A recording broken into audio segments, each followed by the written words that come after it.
창조주 온 세상 구원자 모든 것 이기신 능력의 하나님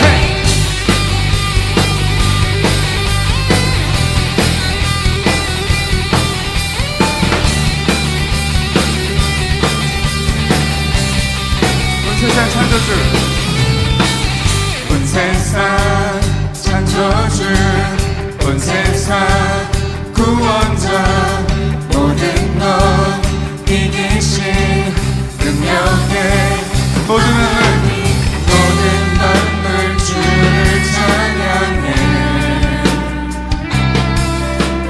모든 민족 주께 경배해 모두 승리하니 모두 승리하니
찬양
영원히 찬양하리라.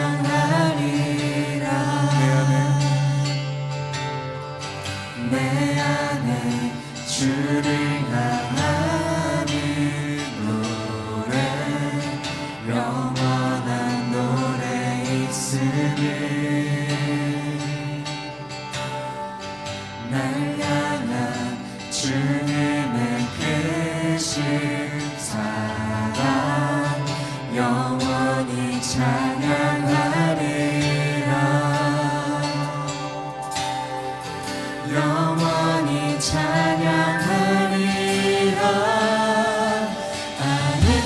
아름다우신 오 놀라우신 영원할 수 없는 사랑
자비 베푸소서. 모든 이들 필요해 그 새 주의 온유함. 열방의 소망.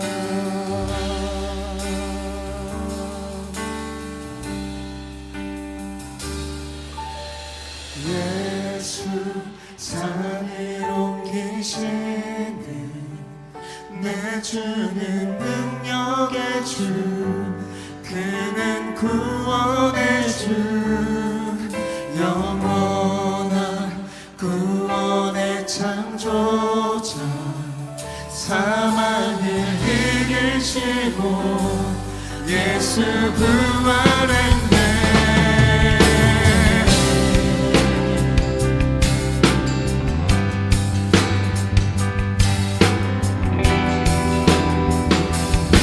모든 이들 필요해. 모든 이들 필요해. 완전한 주 사랑. 자비 베푸소서. 모든 이들 필요해. 새 주의 온유함.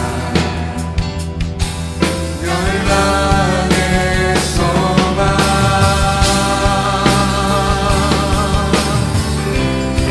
예수 산을 옮기시는 예수 산을 옮기시는 내 주는 능력의 주, 그는 구원의 주, 영원한 구원의 창조자. 사랑을 이기시고 예수 부활의 예수 산을 옮기시는 예수 산을 옮기시는 내 주는 능력의 주, 그는 구원의 주, 영원한 구원의 창조자. 사망을 이기시고 예수 부활했네.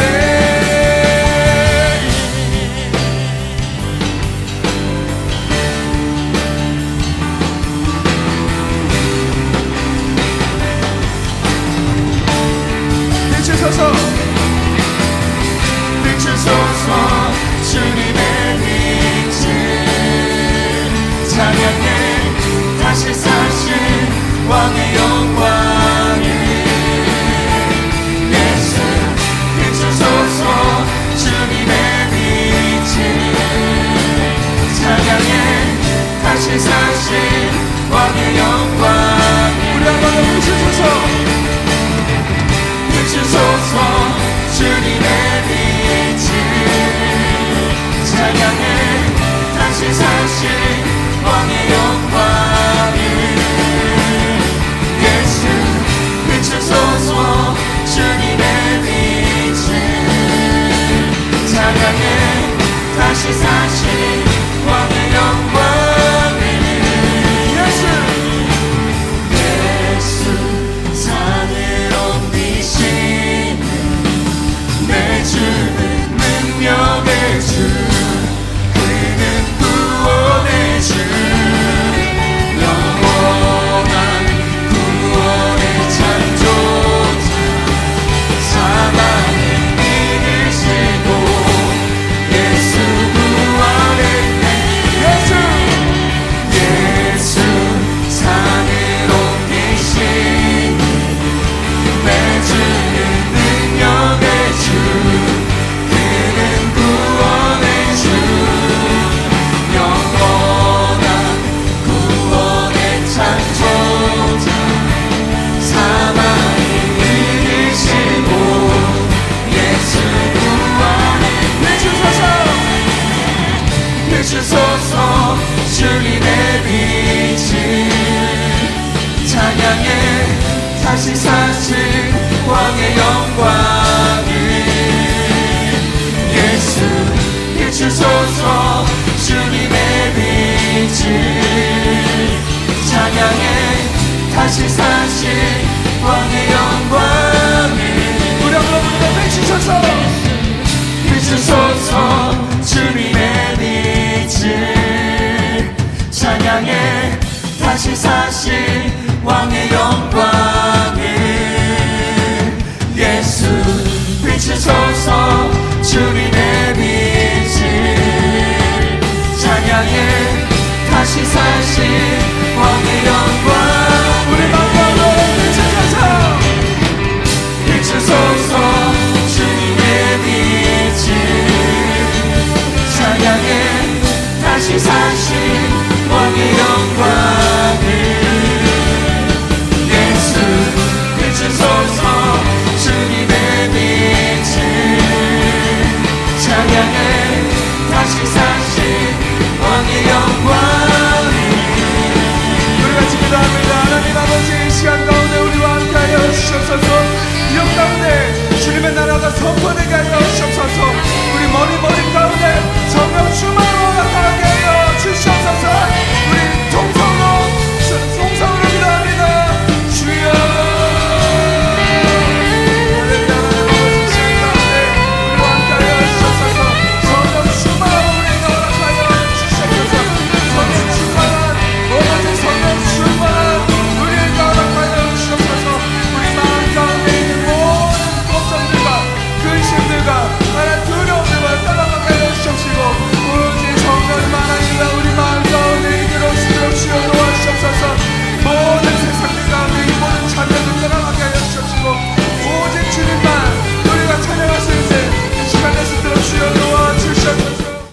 사랑의 하나님, 오늘 이 시간 은혜의 자리에 우리를 불러주심에 감사합니다.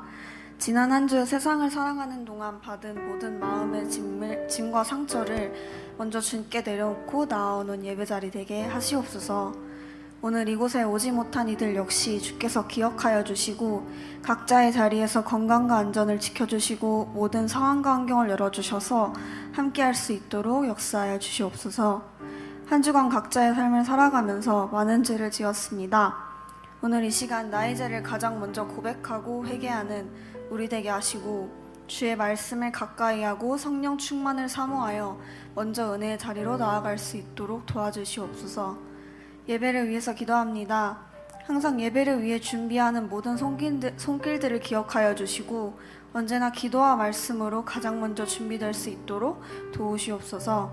예배의 자리에 나오기까지 방해하는 것들이 많지만 기도로 마음을 지키며 예배드리는 우리 되게 도와주시옵소서. 형식적 예배가 아닌 주님과 교제하고 은혜가 풍성한 예배 되게 하시고 기쁨과 성령을 충만히 부어주시옵소서. 교회와 공동체를 위해 기도합니다. 1500 비전과 제자 삼는 소망을 위해 언제나 기도하게 하시고 부족함은 서로 채워주는 우리 되게 역사하여 주시옵소서. 한 영혼을 사랑하는 마음을 주시고 한 가족 되어 서로를 진심으로 아끼게 사랑하게 하시고 교회가 비전을 알고 같은 마음, 같은 뜻, 같은 열매를 맺을 수 있도록 역사하여 주시옵소서. 홈커밍데이까지 무사히 마치게 하시면 감사합니다. 그럼에도 아직 돌아오지 못한 이들과 복음을 갈망하는 영혼들을 위해 쉬지 않고 기도하는 우리 되게 하시고 이들의 마음문 역시 열어주셔서 다시 은혜의 자리로 돌아올 수 있도록 역사하여 주시옵소서. 목사님을 위해 기도합니다. 설교하시는 가운데 모든 방해가 사라지고 성령을 충만히 부어주셔서 말씀 가운데 풍성한 은혜가 있게 하시옵소서. 영적으로나 육적으로나 부족함 없이 채워주시고 지혜와 명철을 부어주시옵소서. 영적 리더이신 목사님을 위해 늘 기도하는 우리 되게 하시고 목사님의 가정 가운데서도 늘 화목과 평안을 넘치도록 부어주시옵소서. 복음의 가정이 되어서 주께 쓰임받는 역사의 주역이 되도록 축복하여 주시옵소서. 선교사님들을 위해 기도합니다. 15호 선교사가 세워지게 하심에 감사합니다. 잘 준비되게 하시고 지치지 않고 나아갈 수 있도록 주께서 성령 충만히 부어주시옵소서. 건강과 안전을 지켜주시고 예비된 영혼을 붙여주셔서 큰 부흥의 역사가 일어나게 하시옵소서. 한 사람을 통해 그 지역이 나라가 변화되게 하여 주시고 나가는 선교사뿐만 아니라 교회에 더 많은 이들이 보내는 선교사로 헌신하게 하시고 선교의 비전을 가지게 하시옵소서. 예배 자리가 끝나고도 오늘 받은 은혜를 버리고 가지 않게 하시고 늘 주와 동행하는 삶을 살아가게 도와주시옵소서. 언제나 사랑으로 우리를 돌보아 주시는 하나님께 감사드리며 예수님의 이름으로 기도드립니다. 아멘. 우리 하나님 말씀 같이 봅시다. 요한복음 16장 28절 그리고 21장 18절로 19절 말씀을 오늘 보겠습니다. 자, 한 절씩 우리 오늘은 다 합독을 하겠습니다. 함께 합독해 봅시다. 요한복음 16장 28절 보이죠? 자, 시작. 내가 아버지에게서 나와 세상에 왔고 다시 세상을 떠나 아버지에게로 가노라 하시니. 아멘. 21장 18절로 19절도 같이 읽어봅니다. 시작. 내가 진실로 진실로 내게 이르노니 내가 젊어서는 스스로 띠띠고 원하는 곳으로 다녔거니와 늙어서는 내 팔을 벌리니 남이 내게 띠띠우고 원하지 않는 곳으로 데려가리라. 이 말씀을 하시면 베드로가 어떠한 죽음으로 하나님께 영광을 돌릴 것을 가르치심이로라. 이 말씀을 하시고 베드로에게 이르시되 나를 따르라 하시니. 아멘. 자, 여러분 오늘은 설교가 길어요. 제가 오늘 2시죠? 3시까지 다 해도 모자랄 수도 있어요. 근데 굉장히 중요하고도 깊이 있는 이야기들이라고 생각을 하시고 좀 들으시면 좋을 것 같아요. 여러분 동서고금을 막론하고 인생은 어려움과 고난을 당하고 살아요. 누구나 다 어려움을 당해요. 남자는 남자이기 때문에 어려움 당하고 여자는 여자이기 때문에 어려움 당하고 어린아이는 어린아이이기 때문에 어려움을 당하고 어른은 어른이기 때문에 어려움을 당해요. 그 고난이 인생에 안 당하는 인생이 없다는 거예요. 그런데 이렇게 모든 사람이 당하는 고난이지만 인생이라는 것이 가진 한계가 있죠. 그래서 이 고난에 대해서 인생은 스스로 대답을 할 수가 없어요. 고난이 뭐냐? 왜 오냐? 고난의 결과는 뭐냐? 여러분 이건 인생이 끝나봐야 아는 것인데 이 고난에 대해서 이게 뭐다라고 말할 수 있는 존재가 이 세상에 존재하지 않는다는 거예요. 그래서 세상에 존재하는 모든 종교와 철학 등은 인생이 당하는 고난에 대해서 규명하기려는 시도를 계속해왔어요. 그 노력으로 고난에 대한 많은 성찰을 하긴 했지만 그 결과 고난이 무엇인지에 대해서 설명은 하지만 답을 줄 수가 없는 거예요. 이게 지금 우리가 바라보고 있는 인간의 고난에 대한 세상이 말하고 있는 이런 이야기들이란 말이에요. 여러분 우리가 사랑하고 우리가 늘 함께 같이 보고 있는 이 성경도 고난에 대해서 말을 합니다. 아니 성경은 고난을 넘어서 오히려 영광에 대해서 말을 하죠. 그래서 성경을 말할 때는 성경은 고난과 영광의 책이에요. 고난과 영광의 책. 그런데 우리가 중요하게 봐야 될 것은 이 성경이 말할 때 고난과 영광이다 그라고 하지만 그 고난과 영광의 구조를 어떻게 설명하고 있느냐를 보는 게 굉장히 중요한 거예요. 사람들은 우리가 맞이할 영광을, 우리가 생각하는 영광을 고진감래라고 생각하죠. 고진감래가 뭐예요? 주차금지랑 비슷한 말이죠. 고진감래가 무슨 뜻이에요? 그렇죠. 고통이 지나가고 언젠가 정말 귀하고 영광스러운 일이 자기에게 다가온다. 그러니까 고통은 지나간다 이런 얘기인 거죠. 그런데 여러분 열심히 노력해서 고난을 지나 영광으로 간다고 생각하지만 성경은 오늘 우리가 본 요한복음이 말하는 영광과 고난은 세상이 말하는 이런 가치와는 굉장히 달라요. 성경이 말하는 게 다르다는 거예요. 사람은 누구나 자신이 당하고 있는 고난에 대한 대답을 듣고 싶어 해요. 이 문제의 답을 듣지 못하면 이 사람은 내가 지금 당하고 있는 고난과 어려움에 대해서 답을 하지 못하잖아요. 그러면 고난보다 더한 마음의 짐이 생기고 그게 그 사람을 평생 따라다녀요. 왜 나는 이렇게 어려움을 당했지? 나는 왜 태어났는데 부모가 나를 버렸지? 이런 것의 답이 고난보다 더 어려운 거예요. 답을 듣지 못하면 이게 더 힘든 거예요. 여러분 우리 인생은 고난을 당하지 않는 사람이 없어요. 그런데 성경은 오늘 우리가 당하는 고난에 대한 이 말씀을 듣기를 원하시고 이 고난을 통해서 고난과 이 영광이라는 이 자리에서 하나님 앞에서 자신의 삶에 대한 설명을 정확하게 할 수 있는 사람이기를 주님 바라시는 거예요. 오늘 우리가 평상시에 다루지 않던, 저는 승리하라고 얘기했지 고난을 이겨라라고 얘기하는 적이 많지 않았거든요.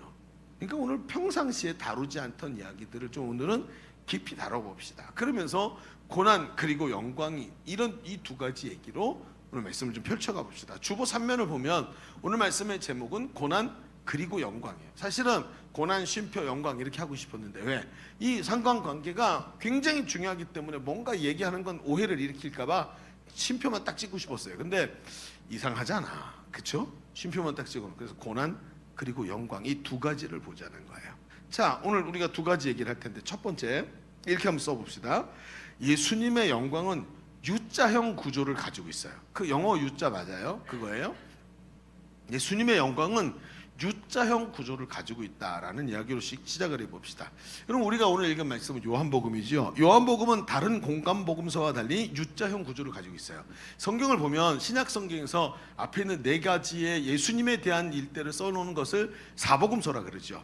마태, 마가, 누가, 요한복음 네 가지를 사복음서라 그러는데 앞에 세 가지 마태, 마가, 누가는 같은 관점으로 썼다 그래서 공간복음이라고 얘기해요. 근데 요한복음은 그 공간복음과 다르게 다른 관점으로 성경을 써서 요거는 다르게 분류가 될 때 요 세 개를 공간복음이라고 그러고 네 개로 부를 때 이 네 개를 한꺼번에 볼 때 사복음서라고 얘기를 하는 거예요. 그런데 이 다른 복음서와 달리 다른 공간복음서와 달리 요한복음은 예수님의 영광을 U자라고 얘기를 해요. 이게 무슨 뜻이냐면 예수님이 위로부터 오셔서 아래에서 생활하시다가 다시 위로 올라가신 거죠. 이게 U자형의 모습을 그리고 있다는 거예요. 그러면서 이에 반해서 공간복음, 아까 얘기했던 그 세 개의 공간복음에는 어떻게 되냐면 예수님이 아기로 태어나셔서 점점 자라나시고 승기를 얻으시고 이렇게 하면서 나중에 하나님께 돌아가셔서 승천하시는 걸로 영광을 향해 나가시는 이런 일자 구조로 돼 있죠. 그런데 이게 다르더라는 거예요. 이 U자형 구조 속에서 예수님의 이 U자형 구조 속에 있는 예수님의 이 영광을 지벽적으로 말해주는 본문이 오늘 우리가 처음 읽은 요한복음 16장 28절이에요. 다시 한번 읽어볼까요? 그런 의미를 가지고 읽으면 보이는 게 있어요. 자, 읽어봅시다. 시작. 내가 아버지에게서 나와 세상에 왔고 다시 세상을 떠나 아버지에게로 간 거다. 요한복음 자체 예수님이 이 개념을 넣어놓고 얘기를 하고 계시는 거예요. 그러니까 이 U자의 윗부분에는 뭐가 있죠? 아버지에게로 오심, 그리고 다시 내려왔다가 다시 위에는 아버지께로 돌아감, 이렇게 네 개가 돼 있죠. 그래서 영광에서 시작해서 다시 영광을 얻으시는 부분을 얘기하는 거예요. 그러면 U자의 아랫부분은 뭐죠? 육신을 입고 낮아지셔서 이 땅에 오셔서 이걸로 대변되는 지상 사역을 말하는 거죠. 이 땅에서 사역하신 것을 U자의 아랫부분이라고 보면 돼요. 그러면서 여기서 시작과 마침은 위에 있고, 그렇죠? 이 밑에는 중간 과정이 들어있는 거예요. 그래서 시작과 마침에 대해서 요한복음 1장 1절에 정확하게 이런 말씀이 써 있어요. 요한복음 1장 1절, 태초에 뭐가 있었다고요? 말씀이 계시니라. 이 말씀이 하나님과 함께 계셨으니 이 말씀은 곧 하나님이시라. 그런데 그 다음 절에 뭐라고 돼 있어요? 말씀이 육신을 입고 이 땅에 오셨대요. 그 육신이 되신 분이 누구예요? 예수님이란 말이에요. 그러면 태초에 말씀이 하나님과 함께 계셨는데 이 말씀이 예수님이고 이분은 처음부터 계신 하나님의 영광을 그대로 가지신 분이라고 성경이 이야기를 하고 있죠.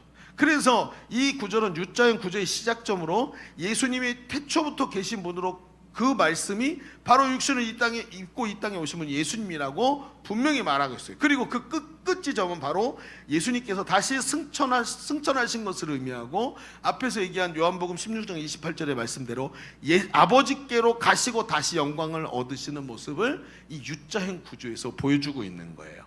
여러분, 이 U자형 구조 가운데 앞에 얘기했던 아랫부분에 있는 지상사역은 어떻게 되죠? 영광에서 시작해서 통로를 통과해서 다시 영광으로 가는 과정이 이 지상사역이죠. 그렇죠? 그래서 영광에서 다시 U자로 이어지면서 다시 영광을 얻으시는 거예요. 그래서 요한복음은 이 U자 아랫부분에 뭐가 있어요? 여기는 비하와 어려움과 고통과 고난 이런 걸까요? 아니요, 그렇지 않아요. 이 U자 아랫부분에도 성경은 분명히 영광에 대해서 말하는 거예요. 이 U자 아랫부분에 예수님이 이 세상에서 하신 세 가지 정도 가장 큰 영광스러운 모습을 얘기하는데 제가 잠깐 하나하나 찍어서 얘기를 해볼게요. 첫 번째는 예수님이 이 U자 세상에서 하신 사역에서 가장 영광스러운 것은 첫 번째는 성육신 사역 자체가 영광스러운 거라는 거예요. 성육신이 뭐죠? 거룩하신 분이 육신을 입고 이 땅에 오신 그걸 성육신이라고 얘기하죠. 그러면서 이걸 두 번이나 이 성육신이 영광이다라고 얘기를 해요. 어디요? 요한복음 1장 14절 읽어볼까요? 자, 시작. 말씀이 육신이 되어 우리 가운데 거하심에 우리가 그의 영광을 보니 아버지 독생자의 뭐요? 영광이요 은혜와 진리가 충만하더라.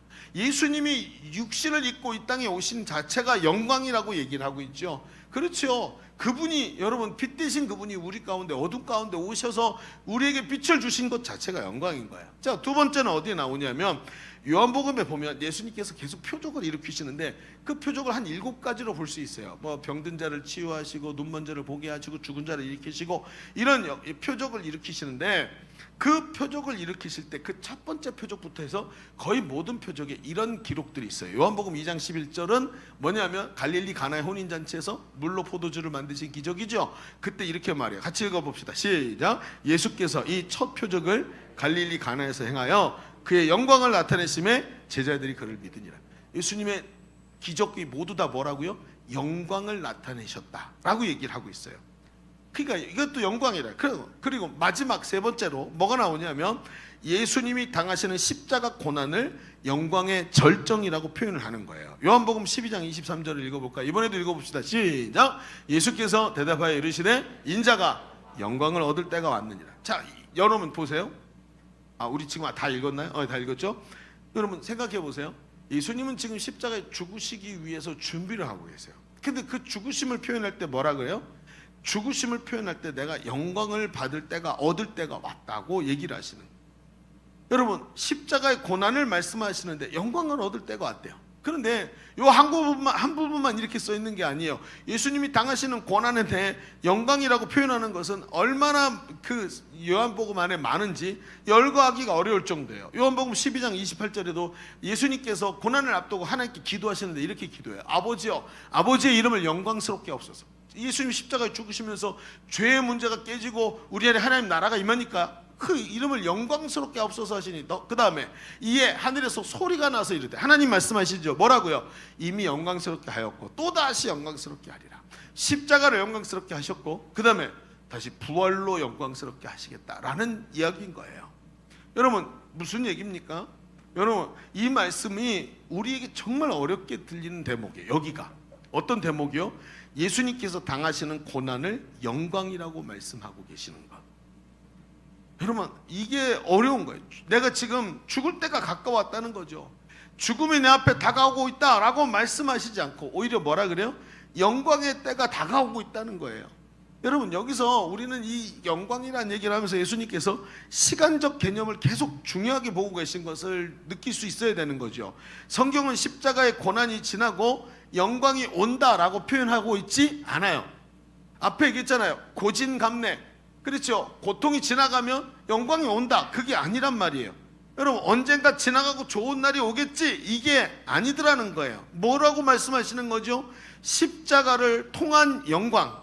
다시 말해 십자가 자체가 곧 영광이라고 성경에 오늘 예수님이 말씀하고 계시는 거예요. 이게 우리가 정말 받아들이기 어려운 것이죠. 여러분 십자가가 영광입니까? 고난이 영광입니까? 여러분 어떻게 생각하세요? 태어날 때부터 부모가 나를 버렸는데 그게 영광이에요? 이 말을 우리는 너무나 교회 다니면서 많이 들었기 때문에 고난이 영광이다, 고난 이후에 영광이 있다 이런 말을 많이 들어서 이 말이 중요하게 안 들릴지 모르지만 이 말은 굉장히 어려운 얘기예요. 십자가가 영광이래요. 요한복음은 파격적으로 말을 해요. 고난 이후에 영광이 온다가 아니고 십자가의 수치를 지나서 부활의 영광이 온다 이게 아니고 오히려 십자가도 영광의 길이고 부활 승천도 영광의 길이다라고 두 가지를 똑같이 말하고 있어요. 그래서 U자 구조에 뭐만 있는 거예요? 영광만 들어있단 말이에요. 이게 좀 억지같이 들리죠.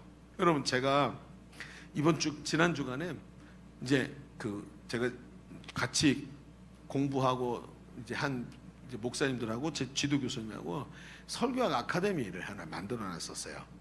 오랫동안 만나지를 못했어요. 이게 이제 아카데믹한 만남이어가지고 공부를 많이 하고 막 이러는 만남인데 한동안 코로나 때문에도 쉬었는데 그러다가 지난 주간에 한번 모임을 가지게 됐어요.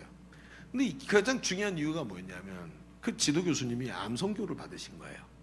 다들 학위는 다 받았지만 그 이후에 모임을 통해서 다시 아카데믹한 일들을 끝내지 않으려고 연결하려고 한 거죠. 근데 교수님이 암 선고를 받으신 거예요. 그래서 한국 사람한테 굉장히 많은 그 전립선 암을 선고를 받으셨어요. 처음엔 1기, 2기 이 정도로 생각하고 감사하다라고 생각했는데 검사를 하면서 점점 깨닫는 게 3기 또는 4기. 잘못하면 뼈에 전이 됐을 수도 있다. 뼈전이 되면 끝인 거예요. 가망성이 거의 없는 거예요. 점점 심각해지는 거죠. 그리고 정말 위험한 상태까지 갔다가 그리고 나서 만 1년, 딱 1년이 걸리시고 만 1년 만에 그 수술 받고 그다음에 방사선 치료하고 그리고 안정세로 돌아선 거예요. 이게 수치가 나오는 혈액에 나오는 수치 있잖아요. 그 수치가 안정세로 돌아섰어요. 그리고 1년 만에 그분이 이제 퇴원을 하시고 그리고 이제 요양을 마치시고 이제 교제를 하실 수 있게 된 거예요. 그래서 모임을 갖게 됐어요. 그런데 1년 만에 이분을 만났는데 이분이 얼마나 큰 변화를 경험했는지 몰라요. 제가 사람이 1년 만에 이렇게 변했다고? 이런 생각이 들 만큼 많은 변화를 경험하신 거예요. 뭐라 그러냐면 이런 얘기를 해요. 처음에는 암을 받아들이기가 어려웠대요. 내가 암이라니. 내가 이렇게 체중 조절도 하고 운동도 하고 하면서 건강 관리 굉장히 열심히 했는데 암이라는 게 받아들여지지가 않더래요. 그리고 나서 그래 이제 어쩔 수 없구나 하고 막 암을 받아들이기로 마음을 먹고 암에 대해서 공부를 하기 시작한 거예요. 양반이 학자잖아요. 얼마나 다부지게 공부를 했을까요?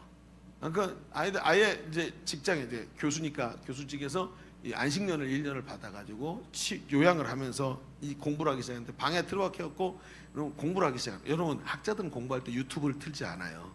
어디부터 가게요? 리스, 키스 이런 데로 들어가요. 그래갖고 전 세계적인 이 논문, 최신 논문을 쫙 검색해서 다 다운받아갖고 그 원소들을 딱 읽으면서 자신의 암 공부를 다 한 거예요. 암 공부는 너무 기가 막히죠. 그러니까 웬간한 의사들이 하는 말 다 알아듣고 그 암을 치료하는 장비들을 어떻게 다루는지까지 다 알아. 엄청 열심히 공부를 해서 암을 이기겠다고 생각을 한 거예요. 그런데 암을 공부할수록 점점 절망감이 들고 자기 상실이 일어나는 걸 경험하는 거예요. 그럼 사람이잖아요. 아프잖아요. 그 가족들이 막 위로해주고 같이 돌봐주고 막 그러죠. 그런데 여러분 생각해 보세요. 당사자는요. 가족이 내 아픔을 몰라요. 아픈 건 결국 나예요. 그런데 가족들하고 있으면서 계속 아파갖고 끙끙거리면 가족들이 분위기가 안 좋아지죠. 아프면 어떡하게요? 방에 혼자 들어가는 거예요. 그리고 마치 가족들하고 연을 끊는 것처럼 냉정하게 탁 들어가고 있으니까 가족들도 오해를 한다고요. 그럴 수밖에 없어요.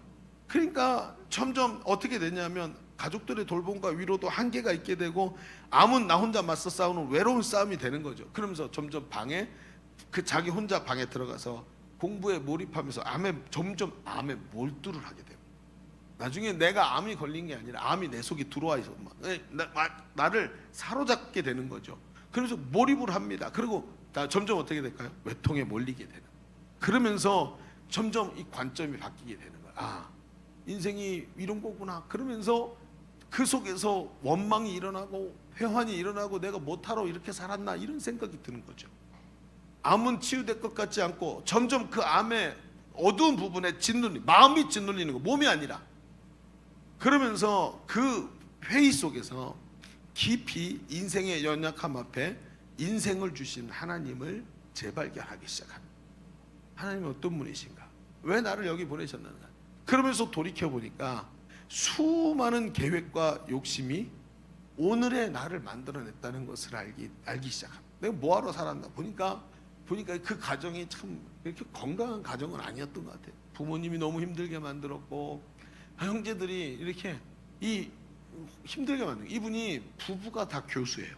부인도 교수야. 집안이 좀 이렇게 경제적으로 여유롭고 평안할 것 같은데 그게 아니야. 온갖 고난을 다 당하고 있는 거예요. 부모님도 고난을 주고 형제들도 고난을 주고 다 고난을 주는데 그걸 감당하려고 여러분 제가 같이 있으면서 벌써 10년째 그분하고 공부를 같이 하고 있는데 이 양반이 옷 하나 제대로 사 입는 걸 본 적이 없어요. 그냥 늘 평범하게 괜찮게 살 텐데 차를 좋은 걸 타는 것도 아니고 도대체 돈을 어디다 쓸까? 다 부모님, 형제들 다 주는. 자기는 늘 껍데기만 남아있어. 늘 뭔가 하려고 공부 열심히 해서 자기 하나라도 출세해야 되니까 잘 돼야 되니까 공부 열심히 했죠. 유학 가서 공부해가지고 자기도 땄는데 자기 박사학위 받으러 유학 갔는데 유학 가서 공부를 얼마나 잘했는지 빨리 박사학위 받고 자기 아내까지 박사학위를 받게 만든 거예요. 계획이 없던 아내를 공부시켜갖고 박사학위를 받게 만든 거예요. 대단한 사람이죠. 그렇게 해갖고 막 모든 걸 자기 계획대로 해와갖고 온 거예요. 살아갖고 온 거예요. 치열하게 살았죠. 그런데 고난이 딱 닥쳐오니까 자기가 결국에 뭐예요? 그렇게 한 게 아무것도 아니고 하나님이 자기에게 주신 기쁨을 누리지 못하고 살면서, 아니 가족들을 돌보지 않는 게 말라는 얘기가 아니라 자기가 그 안에 사로잡혀 있었어. 자신의 삶에 대해서 자기는 손으로 꽉 움켜쥐면 될 줄 알았던, 이런, 결국 본인은 설교자로 그렇게 살면 안 된다고 말했으면서도 그러고 살았던, 그걸 발견하기 시작하신 거예요. 아주 미묘한 얘기죠. 그러면서 가족들, 부모, 친구, 자녀들 이런 것을 위해 치열하게 살면서 나의 고난의 손을 펼치고 하나님께 열어드리지 못했던 거예요. 그러면서 점점 이게 깨달아지면서 하나님 앞에서 자신의 손을 놓기 시작하는 거예요. 하나님, 이게 지금 병은 치유된다고 말하지만 나는 병에 들리고 있는 이 모습을 하나님께 내려놓기 시작한 거예요. 그러면서 어느 날부터 갑자기 평안이 밀려오기 시작하는 거예요. 그러면서 자기가 지금까지 살아오면서 자기 자신을 방치하고 하지 못했던 하나님이 주신 인생의 소소한 기쁨들을 향해 나가기 시작하는 거예요. 여러분, 암 환자가 뭘 하겠어요? 뭐 여행을 가겠어요? 음식을 맛있는 걸 먹겠어요? 근데 이 양반이 뭘 하냐면 매일 운동을 해야 되니까, 슬로우 조깅이며 워킹이며 이런 걸 계속 해야 되니까 운동을 하는 거예요. 근데 저한테 그런 게, 지난번에 만났을 때 목사님 나 이상하지? 그러는 거예요. 같이 모여있는데 뭐가 했더니 운동화 좀 봐봐. 운동화 딱 보는데 그 나이키 에어맥스 막 이런 거 있잖아요.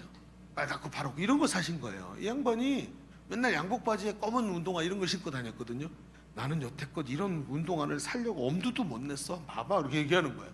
그래서 봤더니 교수님 화려하네 했더니 꼭 청소년 애들 같지 않아? 뭐 유치하지 않아? 근데 이게 엄청 기쁘다 이런 게. 얘기를 들었더니 운동화를 7켤레를 샀어.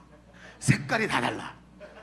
색깔이 다 빨갛고 파랗고 막 이런 걸 반짝반짝 거리는 걸 사갖고 아침마다 매일 신는 요일이 다르대요. 그걸 아침마다 운동할 때마다 요일 다른 대로, 월요일 날은 파란색, 화요일 날은 빨간색 이렇게 해갖고 형광색 이런 걸로 바꿔서 신어가면서 너무 기쁨을 느낀대요. 자기 자신한테 이걸 주면서 이 운동화 하나 바꿔 신는 거에 이 행복감을 왜 몰랐을까? 남들 눈치 보면서 늘 양복 바지, 회색 양복 바지에 어울리는 회색 운동화만 신으면서 이러고 살았던 자신의 모습이 아니라 하나님께서 주시고 싶었던 그 작은 행복을 누리면서, 그렇다고 가족들을 등한시하는 게 아니라 그 속에서 하나님이 주시는 은혜를 찾아내기 시작하는 거예요. 그러면서 날마다 그 운동화가 바뀌는 걸 보면서 새롭고 즐겁고, 목사님 그거 알아? 운동화마다 신을 때 느낌이 달라. 워킹하고 조깅할 때 이 바운스 하는 느낌도 달라. 그러면서 운동화에 또 달인이 되셨네. 또 보니까 이 양반 또 박사학위 또 받으려고 그러고 있는 모습을 보는 거예요. 하나님께서 오늘 주신 기쁨을 이분이 누리고 계시는, 달라진 거죠. 여러분, 오늘 이 요한복음을 관통해서 주시는 말씀을 보세요. 우리의 삶을 바라보는 관점에 굉장히 큰 도전을 주시죠. 우리는 고진감래라고 말을 해요. 고통이 지나가야 영광이 온다. 그렇지 않다는 거예요. 하나님께서 우리에게 고난을 이기고 영광을 주시는 것이 아니라, 성경은 우리에게 부활만 영광이 아니라 고난 자체도 하나님이 함께 하실 때 영광이 된다고 말씀을 하시는 거예요. 이거를 지금 요한복음의 유자형 구조를 통해서 계속 주님이 우리에게 하고 계시는 거 아닙니까? 여러분, 조금 우리 첫 번째 얘기를 좀 정리해 봅시다. 우리 지금까지 예수님의 영광이 U자형 구조를 가지고 있고 그 구조에 나타난 고난마저 영광이라는 강력한 요한복음의 선언을 살펴봤어요. 부활 승천만이 영광이 아니라 십자가도 영광의 길이라는 말이 우리에게 이론이 아니라 예수님의 강력한 선언인 거예요. 그걸 저는 제 은사님을 만나서 보면서 그걸 느끼게 된 거예요. 그렇다면 여러분 생각해 보세요. 이런 예수님의 선언이 예수님에게만 적용되는 것일까요? 그럴 거면 성경에 써놓지도 않았겠죠. 성경에 써놓은 이유가 뭐예요? 그거는 모든 그리스도인들이 다 자신의 삶에 적용하기 위해서 써놓으신 거 아닙니까? 그렇다면 우리는 분명히, 성경은 분명하게 그 영광이 이 땅에서 하나님의 뜻을 이루고 주님과 함께 부활의 영광을 누려야 되는 이 땅의 교회와 이 땅에서 제자된 성도들에게도 똑같이 적용되는 말씀이라는 걸 성경은 말하고 있는 거예요. 그렇다면 우리는 이것을 여기서 멈추는 게 아니라 구체적인 부분을 삶 속에 가지고 들어올 수 있는 분명한 길이 있어요. 여기서 멈추면 여러분 어떻게 하실래요? 고난도 영광이래. 그렇대? 알았어, 집에 가자. 이러고 나서 늘 고난 속에 있을 거예요. 그게 뭐지? 고난이 왜 영광이라 그러지? 그렇죠? 이해가 잘 안 되는. 나도 암이 걸려야 되나? 난 여잔데 전립선암이 어떻게 걸려? 그렇지 않아요? 여러분, 이게 안 되잖아요. 그게 아니라 오늘 아주 디테일한 부분들을 조금 들여다봐야 되는데, 우리는 이것을 예수님이 베드로와 하셨던 이야기에서 찾을 수 있다는 거예요. 요한복음에 똑같이 나오는 그 말씀 속에 이 의지로 예수님이 말씀하시는 장면이 있더라는 거예요. 자, 좀 봅시다. 두 번째, 자, 이제부터 아주 깊이 있게 들어가 봅시다. 두 번째, 이렇게 한번 써보세요. 예수님의 고난과 영광의 U자형 구조는 오늘 우리를 위한 남은 고난입니다 하고 써보세요. 남은 고난. 오늘은 물이 없나? 그래요. 응? 아니, 됐어요. 괜찮아요. 뭐 지금 뭐 가겠어. 그냥 남은 고난이라고 생각할게. 그래. 고난이 영광이라서 괜찮아요. 그래요. 그래. 자, 가지 말라니까. 너 왜 그러죠? 안 가도 돼. 괜찮아. 예. 여기 물 있어. 여기. 제가 갖고 올게요. 그래요. 할렐루야. 고난 중에도 영광을 찾아야 돼요. 제가 아까 먹던 물이에요. 네, 그래. 자, 이렇게 써놓고 얘기를 해봅시다. 아까 U자형 구조는 오늘 우리를 위한 남은 고난이다 그랬죠. 자, 이 얘기를 조금 표로 가봅시다. 두 번째 본문은 예수님께서 베드로의 고난과 죽음을 예고하시는 장면이죠. 그래서 요한복음 21장 18절의 말씀을 읽어볼까요? 다시 한번 읽어볼까요? 시작. 내가 진실로 내게 이르노니 내가 젊어서는 스스로 띠띠고 원하는 곳으로 다녔거니와 늙어서는 내 팔을 벌리리니 남이 내게 띠띠우고 원하지 않는 곳으로 데려가리라. 그렇게 얘기를 하시는 거예요. 이것은 베드로가 당할 죽음, 순교의 모습을 얘기하고 계시는 거죠. 그런데 이 똑같은 얘기를 바울이 하는 장면이 있어요. 그게 뭐냐? 똑같이 뭐라고 얘기하냐? 바울은 이것을 그리스도의 남은 고난을 그의 몸된 교회를 위해 내 육체에 채우노라. 고난 당할까? 자기 스스로 고난의 자리로 간다는 얘기잖아요. 이 예수님이 하시는, 베드로에게 하시는 말씀과 지금 바울이 스스로 고백하는 이 얘기는 맥락이 같은 거란 말이에요. 그런데 중요한 것은 그 고난과 죽음이 베드로나 바울뿐만이 아니라 제자들과 오고 오는 모든 세대의 교회에게도 역시 영광이라고 말씀하고 계시는 것이죠. 그러면서 이 19절의 말씀에 이렇게 말해요. 이 말씀을 하시면 베드로가 어떤 죽음으로 하나님께 영광을 돌릴 것을 가리키심이라. 이 말씀을 하시고 베드로에게 이르시되 나를 따르라. 여러분, 베드로가 누굽니까? 여러분, 요한의 아들 시몬이지만 베드로는 앞으로 오고 오는 모든 제자들의 대표입니다. 그러니까 그 베드로가 나를 따르라 하시는 그 말씀 자체가 뭐예요? 이 삶이 너 베드로, 시몬 베드로라는 한 사람의 것이 아니라 모든 제자들 중에 수제자로 부름받았던 제자, 즉 베드로를 말하는 건 그 뒤에 나오는 오늘 2025년을 사는 제자들에게까지도 여전히 말씀하고 계시는 얘기라는 거예요. 육체의 고난과 죽음을 감수하고 복음의 증인되고 비전을 이루는 일이 하나님께 영광이라고 말하는 겁니다. 참으로 쉽지 않은 말이에요. 그러면서 그렇다면 베드로에게 하시는 말씀을 통해 우리가 어떻게 이 고난을 영광이 되게 할 것인지에 대한 실제적인 부분, 조금 전에 얘기했던 그걸 한번 봐야 되겠죠. 그러면 이번에다가 제가 세 가지를 딱 불러서 정리하고 끝을 내겠습니다. 자, 큰 2번에 1, 2, 3 한번 정해볼게요. 첫 번째, 베드로를 통해서 예수님이 우리에게 실제적으로 어떻게 고난이 영광이 되게 하실까요? 자, 얘기해 봅시다. 첫 번째, 영광의 관점으로 고난을 바라보는 거예요. 어려운 말일까요? 영광의 관점으로 고난을 바라본다. 굉장히 사변적인 것 같죠? 근데 잘 들어보세요. 영광의 관점으로 고난을 바라봐? 예수님은 베드로가 좌절해서 일어나서 주님을 사랑한다고 고백하는 장면 뒤에 이 대목을 말씀하고 있어요. 여러분, 베드로가 예수님을 3번 부인했죠. 그리고 자기 스스로 좌절해갖고 갈릴리로 도망갔어요. 다시 나 고기 잡으러 간다. 그러고 갔죠. 예수님 쫓아가시죠. 쫓아가갖고 그냥 잡아가지고 그냥 팍 한대 날리면 좋겠는데 그게 아니고 가갖고 어떻게 해요? 처음 만났을 때처럼 고기를 그물이 찢어질 만큼 작게 만들어서 하나님이 예수님 나를 부르셨었지 깨닫게 하시면서 저 앞에 계신 분이 내가 빈 무덤을 보면서도 믿을 수 없었던 부활하신 그 예수님이 저 앞에 계시는 거예요. 베드로는 빈 무덤을 봤어요. 근데 그걸 믿지를 않았단 말이에요. 근데 그 양반이 지금 와가지고 저기 살아서 손바닥 이렇게 야 그런데 여기 빛이 왔다 갔다 빵빵빵빵빵빵 뚫려지고 보이는 거야. 이건 상상력이에요. 성경이 안 써요. 근데 그 예수님 저 앞에 서 있는데 그걸 보더니 겉옷을 뒤집어 입고 뛰어내려가지고 물로 막 허우적허우적거리고 주님을 만나러 간 거예요. 예수님이 그 열정을 보셨죠. 보시고 물어봅니다. 요한 아들 시몬아, 네가 다른 사람들보다 나를 더 사랑하느냐? 주님, 내가 주님을 사랑하는 줄 주께서 아시나이다. 3번. 왜? 3번 부인했으니까 3번. 그래서 뭐야? 쌤 해가지고 그를 회복시키기를 원하시는 거예요. 회복해갖고 가슴이 뜨거워. 지금 내 눈앞에 누가 있어요? 말씀하신 대로 죽음에서 부활하신, 죽음을 이기신 예수님이 눈앞에 서 있는 거예요. 근데 그분이 뭐라고 얘기해요? 그분이 그 영광의 그분이 자신의 나의 죽음에 대해서, 내가 당하는 고난에 대해서 얘기합니다. 여러분 보세요. 철길 있죠. 철길은 평행선이죠. 한쪽 평행선을 따라 옆에 있는 평행선이 같이 가게 되는 거예요. 지금 베드로는 부활하신 예수님 보고 엄청난 영광을 누리고 있는데 그 영광에다가 대고 예수님이 뭘 얘기하고 있어요? 고난을 얘기하고 있는 거예요. 베드로의 고난을. 지금 이건 고난의 관점으로 영광을 보는 게 아니라, 고난의 관점으로 오늘 나의 고난을 보는 게 아니라 영광의 관점으로 고난을 보라는 얘기인 거예요.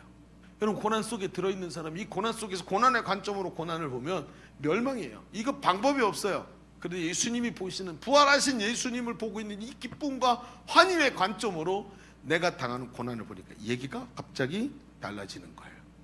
여러분 마라톤을 아시나요? 마라톤은 42km를 뛰죠. 42km를 2시간에서 늦게 가면 3시간, 2시간 몇 분이 요즘 몇 분씩 뛰어요? 2시간 10 몇 분 이렇게 뛰나요? 관심 없죠? 그래요. 저도 그래요. 쌤이에요. 어쨌든 2시간 몇 분씩 뛰어요. 이렇게 뛰는 건 어떻게 뛰어야 되냐면 우리가 100m를 15초에 뛰듯이 뛰어야 돼요. 근데 이걸 2시간 넘게 뛰어야 되는 거예요. 그 얼마나 힘든지요. 마라톤을 하는 사람들은 극단적인 고통을, 그리고 한계치로 가죠. 심지어 마라톤을 하다가 어떤 선수들은 막 변이 나와서 변을 밑으로 쏟으면서도 뛰는 사람들을 본 적이 있습니까 여러분? 뉴스에 나온 적이 있어요. 그런 얘기가. 그 정도로 고통스럽대요. 그런데 이 고통스러운 경기를 하고 한계를 체험하는 마라톤 선수가 뛰면서, 올림픽에서 뛰면서 뭘 경험하죠? 자기 옆에 수많은 사람들이 그 42km 내내 그 옆에 서가지고 사람들이 계속 박수를 쳐줘요. 당신의 그 인내와 끈기가 참 대단합니다.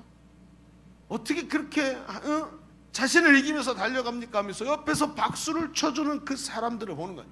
내가 목마를까봐 물을 계속 건네주는 그 사람들을 보면서, 오늘도 내 옆에서 환호해주는 시민들을 보면서 선수들은 고난스럽지만 동시에 이것이 영광스러운 것으로 바뀌지 않습니까? 여러분 가끔 마라톤 경기의 후기를 보여주는 영상들을 보면 앞서 뛰다가 쓰러진 선수를 뒤에 있던 선수가 이렇게 세워서 함께 결승점으로 막 절뚝절뚝 걸으면서 뛰어가는 걸 보지 않습니까? 여러분 이 마라톤을 얼마나 오래 준비했는데요. 얼마나 많이 힘들어서 여기까지 왔는데요. 이 사람 그냥 내버려 두고 뛰어서 저 앞에 있는 거 가면 얘 앞에 찔러서 내가 한 2-3 사람 제끼고 내 기록이 좋아질 수 있어요. 그런데 그게 아니에요. 너무나도 고난스럽지만 아쉽지만 이 사람을 붙잡고 이렇게 세워서 같이 들어가는데 사람들이 옆에서 말하는 거예요. 당신은 진정한 스포츠맨입니다. 당신의 그 페어플레이 정신, 다른 사람을 생각하는 그 정신이 정말 우리 인류에는 필요한 겁니다 라고 말하지 않습니까? 고난이고 버린 것 같고 잘못된 것 같지만 그것이 영광의 입장에서 바라보는 고난인 거예요. 여러분 어떤 사람은 남들이 2-3시간이면 주파하는 거리를 장애가 있어서 그 장애를 가지고 17시간 만에 장애를 이기고 완주하는 선수들이 가끔 있어요. 여러분 옆에 있던 펜스 다 치우고 방송국 카메라 다 지나가서 옆에 있는 코치 한 사람이 그만하지, 아니에요, 갈 거예요 그러면서 17시간을 뛰었대요. 그런데 그게 뉴스에 나올 때 사람들이 그를 보고 뭐라 그래요? 영광스러운 그의 이름을 이야기합니다. 인간 승리야. 당신처럼 끈기 있는 사람이 얼마나 멋진지 모르겠어. 우리가 당신을 보면서 용기를 얻어. 여러분 얼마나 영광스러운 일입니까? 성경이 말합니다. 부르신 자를 기쁘시게 하는 병사의 삶을 살아라. 오늘도 나 하나 건사하기 힘든데, 여러분 나 하나 고난 중에 너무 고통스러운데 부르신 자를 기쁘시게 하는 병사의 삶을 살아가는 자, 바로 뭐예요? 영광의 입장에서 고난을 바라보는 사람. 상 받기를 바라며 달려가는 경기장의 선수의 삶이 바로 이런 것입니다. 기쁨으로 단을 거둘 것을 알기에 눈물로 씨를 뿌리는 밭의 농부의 모습이 바로 이런 거 아닙니까? 여러분, 스데반 집사는 돌에 맞아 순교하는 자리에 가게 됐습니다. 잔인하고 포악한 사람들에게 돌에 맞아서 고난을 당하는 거예요. 여러분 본 적 있습니까? 제가 예전에 유튜브에서 막 이제 그 과격단체, 이슬람 과격단체들이 나와가지고 막 사람을 죽이고 막 이런 걸 유튜브에 올려서 검열 안 당할 때 어쩌다가 제가 그 영상 한번 보게 됐는데 충격을 받았어요. 여러분, 그 동네에 어떤 여자를 그 동네 사람들이 명예살인을 하는데 양쪽에 돌을 가지고 와서 그 여인의 머리를 찍어서 깨트리기 시작하는 거예요. 여인이 도망가면 쫓아가고 그 여인을 또 잡아뜨려서 머리를 또 찍어버려요. 머리가 뇌가 깨져갖고 뇌수가 흘러나올 때까지 때립니다. 얼마나 잔혹한지 거기서 쫓아가는 그 사람들의 때를 보면서 저는 인간이 아니다라는 생각이 들 정도. 너무너무 끔찍한 거야. 그런데 그 사람들의 광기 어린 눈을 바라보는데 스데반이 말합니다. 보라, 우리 주님께서 하나님 보좌 우편에 서신 것을 보더라. 여러분, 보좌는 앉는 거예요. 보좌 우편에 있으면 왕의 옆에 앉아서 다음 그 왕권을 물려받을 왕자가 옆에 앉아서 보좌를 누리는 거야. 그런데 그 보좌에서 일어나서 지금 스데반이 영광스럽게 그 고난 중에도 하나님 나라를 위해 고난당하는 그 영광스러운 모습을 보시려고 흥분하셔서 예수님 보좌에서 벌떡 일어나서 스데반을 내려다보니라고 나와 있는 걸 스데반이 본 거예요. 자신은 고난 중에 있으면서. 그러면서 그 스데반이 하늘이 열리고 하나님을 바라보면서 그 고난이 아니라 그것을 영광의 자리로 만들고 있는 것을 보세요. 그렇습니다. 그는 영광의 관점으로 고난을 보고 그 고난을 기꺼이 받아들일 수 있었던 사람인 거예요. 오늘 우리가 중요하게 봐야 될 게 이겁니다. 사람은 고난을 당할 때 자꾸 고난의 관점으로 내 고난을 봐요. 방법이 있나요? 아니요. 천지가 개벽을 10번을 해도 거긴 방법이 없어요. 기쁨도 없고 영광도 없어요. 그러나 하나님께서 내게 주신 고난의 영광의 관점으로 고난을 볼 수 있는 것, 그것 주님이 지금 이 사람에게 말하는 거 아닙니까? 베드로에게 말하는 거 아닙니까? 주님은 부활하셨는데 부활하신 주님께 용서를 받고 새로운 용기를 얻은 베드로에게 너 고난 당할 거다. 고난, 영광의 관점으로 고난을 보게 하시는 주님. 그러니까 베드로가 담대히 나갈 수 있었던 거예요. 두 번째 이렇게 한번 써보세요. 자기 부인과 대가 지불을 통해 주님의 영광을 확보한다. 자기 부인과 대가 지불을 통해 주님의 영광을 확보하는 거예요. 참 귀합니다. 이렇게 열심히 쓰는 거 보니까 제가 대학 교수가 된 것 같은 느낌이네요. 주여, 얼마나 귀한지. 다 집에 안 가져가고 버리는 건 아는데 쓰니까 좋네. 보십시다. 자기 부인과 대가 지불을 통하여 주님의 영광을 확보하는 거예요. 여러분, 예수님은 지금 베드로의 지금의 모습을 보고 말씀하시는 것이 아니죠. 지금 베드로는 어떻죠? 이제 막 예수님, 부활하신 예수님 처음 만났고 정신을 못 차리고 있어요. 예수님이 지금 뭐라 그래요? 네가 후에는 스스로 띠 띄우지 않고 남이 띠를 띄우고 그러면서 원하지 않는 곳으로 데려가래. 그건 나중에 얘기잖아요. 그때 모습 어떤 모습일까요? 성령의 충만을 받고 보혜사 성령의 도우심을 받아 자기를 부인하고 자기 십자가를 지고 영광스럽게 주님의 길을 따라가는 것을 두고 예수님이 지금 말씀하시는 거죠. 지금 이 모습이 아니란 말이에요. 그러니까 그때 어때요? 막 억지로 끌려다니는 걸까? 아니요. 성령에 이끌려서 성령이 이끄시는 대로 그 일을 감당하면서 기쁨으로 달려가는 모습을 이렇게 표현하고 계시는 거예요. 그러니까 어때요? 자기를 부인할 수 있고 십자가를 질 수 있는 사람이 되어 있는 그런 위대한 사도인 베드로에 대한 이야기를 하고 계시는 거예요.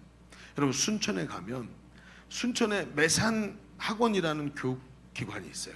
매산 학교가 여러 개, 고등학교도 있고 중학교도 있고 있는데 이 교육시설이 뭐냐면 호남 선교의 아버지라고 말하는 휴링턴 선교사와 그 링턴 일가를 통해서 하나님 만드신 거예요. 우리나라에다가.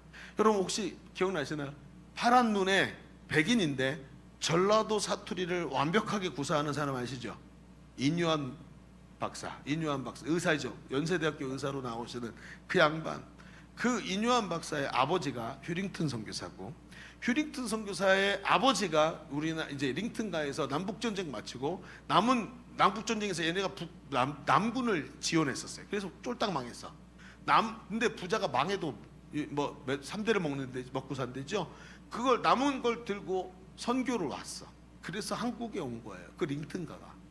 그러니까 그 언더우드 일가가 다 한국에 와 있는 것처럼 링턴가가 한국에 와서 전라도 순천 지역에서 계속 복음을 전한 거예요. 지금도 우리나라에서 복음화율이 제일 높은 도시가 어딘지 아세요? 순천이에요. 순천.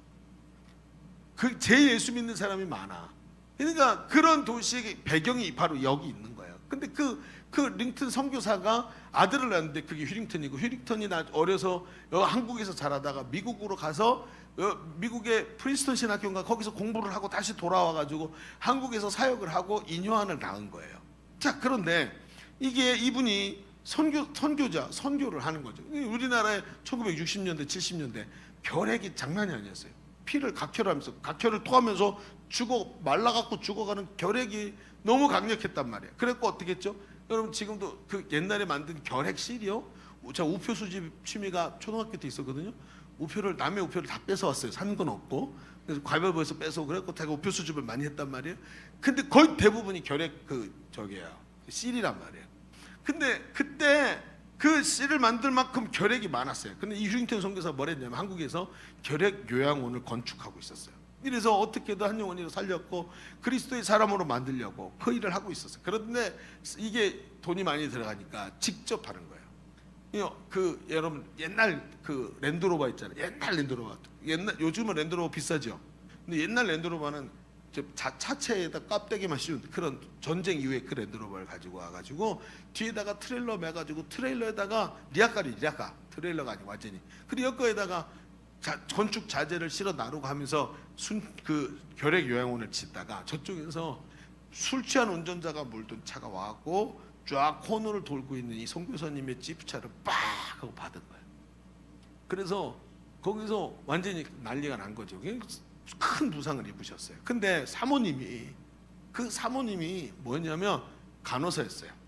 그러니까 사모님이 빨리 응급처치를 하면 어떻게든 살 수 있었어. 그런데 이 사모님이 먹고 살 게 묘연하니까 그 옆에 있는 큰 제철소에 영어 강사로 나가서 알바를 하고 계셨을 때 일이 닥친 거예요. 그래갖고 이분이 출혈이 있는데 빨리 갖고 순천에 무슨 병원에 갔는데 그래서 우리 갖고는 안 됩니다. 더 큰 병원으로 가세요. 막 여기저기 옮겨다니다가 차 안에서 과다출혈로 순교하신 거예요. 너무 충격적이죠. 이 말이 안 되는 얘기. 이게 지금 한국에 어때요?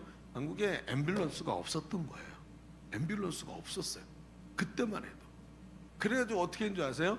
어떻게 했냐면 그 프린스턴 신학교 동문들이 부조를 보내가지고 돈을 모아서 부조를 보냈네. 그 부조 갖고 뭐 할까 하시다가 사모님이 뭘 했냐면 우리나라에서 그때 있었던 처음 나온 봉고차, 그런 봉고차에다가 미국에서 산소 호흡기, 심장 제세동기 이런 거 가지고 와서 다 붙여가지고 우리나라 첫 번째 119 구급차를 만들어서 119에 기증을 해요. 그래서 119가 우리나라에 생긴 거예요. 이 선교사님의 목숨값으로. 그리고는요, 그 남편이 하시던 일을 마무리해야 되니까 결핵 요양원을 하자고 계속 하자고 이제 그 선교사님이 세운 제자들, 옆에 있던 비서로 섬기던 집사님 이런 분들하고 같이 계속 해가지고 결핵 요양 건축을 계속하는 거예요. 그런데 어느 날 이 사모님이 할머니죠. 사모님이 계시는데 문 두드린 거예요. 사모님 왜요? 그러고 이분이 백인이신데 이분이 한국말 참 잘해요. 근데 나가 본 거 했더니 그 가장 가까이 섬기던 그 비서 집사님이 와가지고 사모님 결핵 요양원 짓고 있는 거 지금 멈춰졌습니다. 왜 멈췄어요? 했더니 지금 재정이 다 떨어져서 페인트 칠해야 되는데 페인트가 없어요. 그렇게 얘기를 한 거예요. 그랬더니 이분이 가만히 생각을 하더니 조금만 기다려 보세요. 그러더니 안으로 들어가서 조금 있다가 나오셨는데 이 집사님을 쳐다보는 게 아니라 손을 가슴에 이렇게 모으고 옆을 쳐다보면서 눈물을 뚝뚝 흘리시는 거예요. 그러면서 입으로 얘기하는 걸 이분이 옆에서 들으신 거예요. Honey, I love you. Honey, I love you. 그러면서 눈물을 막 흘리더라는 거예요. 그래서 무슨 일인가 봤더니 손을 딱 내미시는데 돌아가신 목사님이 이 사모님한테 프로포즈 할 때 주셨던 반지, 결혼할 때 주셨던 보석 반지를 쫙 가지고 와가지고 이걸 내미는 거예요. 돌아가신 목사님이 하시던 일을 마무리 쳐야 되니까 선교사님 하셨던 일 마무리 짓자고 자기에게 주셨던 이 보석 반지를 내놓으면서 돌아가신 그 선교사님을 향해서 Honey, I love you 라고 말하면서 이걸 눈물로 내어주는 걸, 그걸 받은 거예요. 이 비서 집사님이 그걸 받고 너무 충격을 받은 거예요. 도대체 자기 부인 아니에요? 어떤 여자가 자기가 평생 사랑한 남편이 준 반지를 팔아서 이런 일을 하겠습니까? 자기 부인, 그 고난 중에 남편이 먼저 돌아가시고 고난 중에 자기를 부인하고 하나님의 일을 하는데 그걸 가지고 하나님께 드리는 거예요. 그리고 그 일을 마무리 짓자고 하는 거예요. 그로 인해서 교회원을 통해서 얼마나 많은 생명이 살아나서 하나님께 영광을 돌린지 몰라요. 여러분, 이 이야기를 제가 어디서 들었냐면 이 비서 집사님의 아들을 통해서 저에게 들었어요.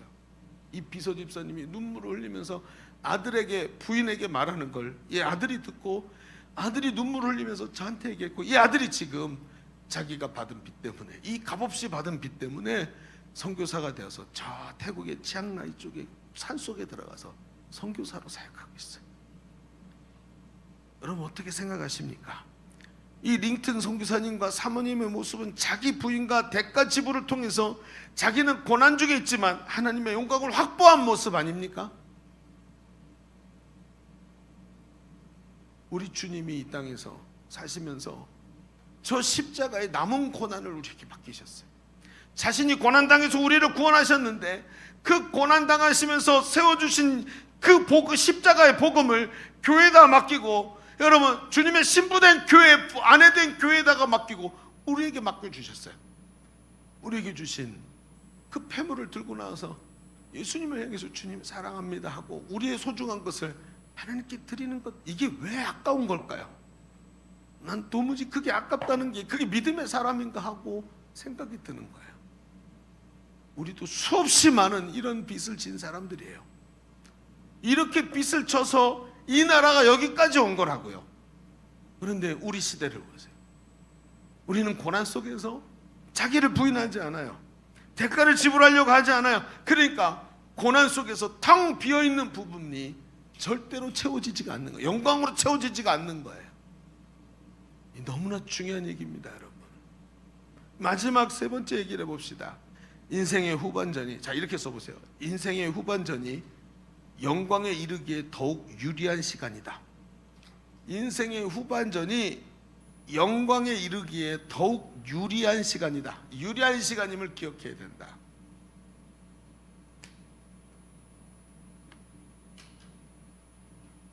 인생의 후반전이 영광에 이르기에 더욱 유리한 시간이다. 무슨 얘기일까요? 자, 얘기를 마지막인데 이제 들어보세요.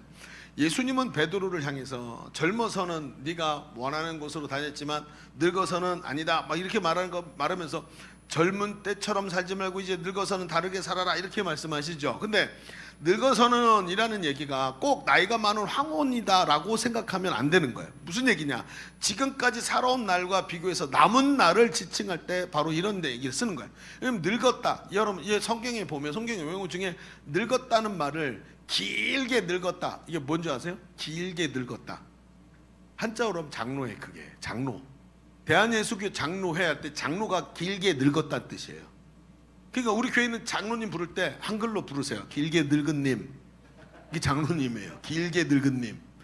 여러분 이게 이 뜻이에요. 그러니까 무슨 얘기냐면 여기서 지금 늙었다라는 말은 이게 mature, 그러니까 immature의 반대, 아마추어의 반대말, immature의 반대말이 mature, 성숙한 사람. 오늘까지 살아놓고 과거를 돌아보니까 이렇게 살면 안 되는구나 하는, 이게 바로 뭐예요? 성숙한 자의 모습이고, 이게 늙은이라고 표현이 이렇게 된 거예요. 번역을 하면서. 그러면 생각해 봅시다. 그러면 이 얘기는 뭘까요? 지금까지 살아온 날과 비교해서 남은 때를 지칭하는 그 때를 돌아보면서 내가 이제 이렇게 살아야 됐구나 하는 이런 얘기를 하고 있는 젊은 사람들에게 주시는 권면이라는 얘기인 거예요. 그동안 시간이 전반전이었다면 이제부터는 후반전을 다르게 살아야 되겠다라고 생각한 사람들에게 하시는 말씀. 이제 각성이 되었을 때 복음의 비전에 사로잡혀 하나님 나라와 의를 위해 살아야 되겠구나 하는 사람들이요. 이런 사람들에게 예수님이 말씀하시는 거예요. 그러면서 이 늙어서는이라는 얘기를 하는 거예요. 사람이 말이죠, 나이가 들어가면서 우리의 삶 속에 우리를 떠나가는 것들이 굉장히 많아요. 나이가 들면서 몸이 예전 같지 않죠. 여러분, 저도 전혀 그런 걸 못 느꼈어요. 근데 이제 앞에 글자가 40대 후반 딱 들어가면서 왜 이러지? 이런 생각이 드는 거예요. 야, 이게 이렇게 빨리 오다니? 뭐 상실하죠. 뭐 머리 이 팽팽하던 이마 싹 사라져서 이렇게 쭈글쭈글해지기 시작하죠. 몸에 힘이 빠져요. 여러분, 진짜 어른들이 말씀하신 것처럼 키도 살짝 줄어요. 힘이, 이 근육이 버티지 못하고 관절이 버티지 못하니까 조금씩 주저앉아. 내가 그래서 182밖에 안 되잖아요 지금. 조금 주저앉아가지고. 여러분, 이 사람 있잖아요, 예전 같지 않아요. 그러면서 몸이 예전 같지 않죠. 그리고 시간이 가면 명예가 떠나가죠. 여러분, 한때 대기업 임원으로 막 지내면서 살던 사람이 은퇴를 하죠. 받은 거 가지고 뭔가 사업을 하다가 한번 망하잖아요. 그 다음부터 뭐 하죠? 치킨집 해야 돼요. 치킨집 했는데 또 안 돼갖고 망했어요. 그 다음에 뭐 하죠? 풀빵집 하는 거예요. 명예가 사라지는. 그래서 하루아침에 경비원 돼 있는 거예요. 경비원들 중에 과거에 대기업 임원이었던 사람들 많아요. 그 뭔가 좀 분위기 있고 품이 있어 보이는 사람한테 물어보세요. 다 그렇게 말해요. 우리 아파트 경비원 아저씨도 그런 분들이 있어요. 여러분, 그거 쉽게 없어져요. 명예도 지나가요. 지위도 내려놔야 돼요. 제가 만년 담임 목사일 것 같습니까? 저 70에 은퇴하잖아요. 그러면 재수 없으면 100살까지 30년을 할아버지로 살아야 돼. 동네 할아버지로. 담임 목사님, 매일 우리 담임 목사님을 위해 기도합니다. 이제 그런 거 없어. 그 자리 딴 사람이 가고 딴 사람을 위해서 기도해. 나는 동네 할아버지가 되는 거예요. 지위도 다 내려놔야 돼요. 매일 점점 하루가 다르게 나는 어제보다 오늘 더 덜 중요한 사람으로 변해요. 저 사람 별로 중요하지 않아. 나중에 사람의 숫자를 셀 때 내 머릿수를 빼버리는 날이 와요. 나이가 들면서 사랑하는 사람들이 우리 주변에서 한 사람씩 세상을 떠나요. 어떤 할아버지가 그랬대죠. 여러분, 사람을 사랑해야 됩니다. 여러분, 누굴 미워하는 사람 있습니까? 할아버지, 미워하시는 사람 있나요? 했더니 저는 없어요. 아니, 미워하는 사람이 하나도 없어요. 없어요. 왜 없어요? 했더니 다 죽었어요. 이렇게 얘기를 하는. 미워할 사람이 없을 정도로 사람이 다 떠나간다는 거예요. 우리 모두가 어때요? 마치 라헬 앞에서 비교당하는 레아처럼 돼버리죠. 야곱의 가장 사랑받던 그 아내였던 라헬 앞에서 억지로 아내가 됐던 레아가 그 날마다 라헬과 비교당하고 그러면서 슬픔 속에 살던 그 레아 모습 말이에요. 그러나 슬퍼하지만은 마시기를 바랍니다. 우리를 떠나는 그것을 우리는 말이죠, 인사하면서 보내줄 수 있어야 되는 거예요. 그 상실의 자리를 무엇으로 채울까가 제일 중요한 거예요. 제가 한 번은 저희 아이가 그러는 거예요. 어느 날 저희 아이들이 할아버지 할머니가 양가에 다 살아계셔. 다 계셔요. 그러니까 할아버지가 두 분이고 할머니가 두 분이에요. 근데 양쪽 어른들이 다 이 아이들을 사랑해서 사랑을 많이 받고 자랐어요. 근데 우리 저 아이 중에 하나가 그러는 거예요. 어느 날 조용히 있다가 아빠, 할머니 할아버지가 다 이제 한 분씩 세상을 떠나가시겠죠? 그러는. 그렇겠지. 사람이 그러는 거예요. 근데 그 4번을 다 감당할 수 있을지 모르겠어요. 그러는 거예요. 사랑하는 분들이 한 분씩 세상을 떠나가는 걸 감당할 수 있을지 모르겠다. 그걸 다 경험해야 되는 거예요. 여러분 보세요. 여러분에게 지금 계속 뭔가가 생기는 것 같지만 인생이란 건 계속 없어지고 사라지는 거예요. 그런데 그때마다 어떻게 해요? 그걸 못 보내줘갖고 꽉 붙잡고 있잖아요. 어느 집에 신방을 갔는데 신발장 위에 사기 그릇으로 된 뚜껑이 덮여있는 항아리가, 하얀 항아리가 조그만 게 있는 거예요. 저게 뭐냐 그랬더니 기르던 강아지의 유골함이래요. 보내지를 못하는 거예요. 그 뼈가루를, 자기 부모님 뼈가루는 가지고 살겠어요? 근데 자기 마음속에 있던 애착을 버리지를 못하고 그걸 내보내지를 못하고 그러고 살아가는 거예요. 평생을. 여러분, 사람이 그래요. 우리는 떠나는 것들을 바라보면서 인사하고 보내줘야 되지 않나요? 그 상실의 자리를 그 이제 빈 구멍이 뻥 뚫린 자리를 하나님의 영광으로 채워가는 것, 그게 뭐예요? 고난이 영광이 되는 자리인 거예요.